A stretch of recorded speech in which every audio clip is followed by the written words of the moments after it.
Kimdi?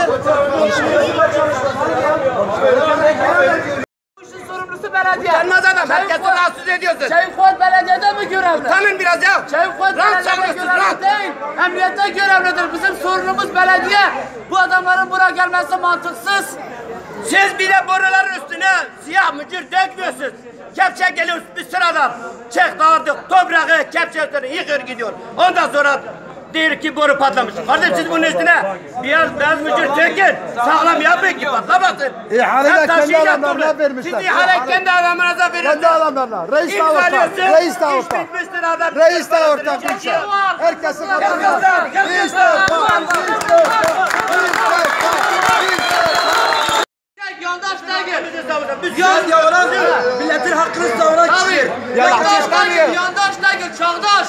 Çağdaş medyacı. Yandaş değil. Yandaşçı siktir olup gitsin.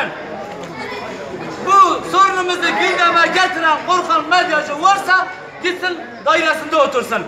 Yandaş değil. Çağdaş medyacı lazım.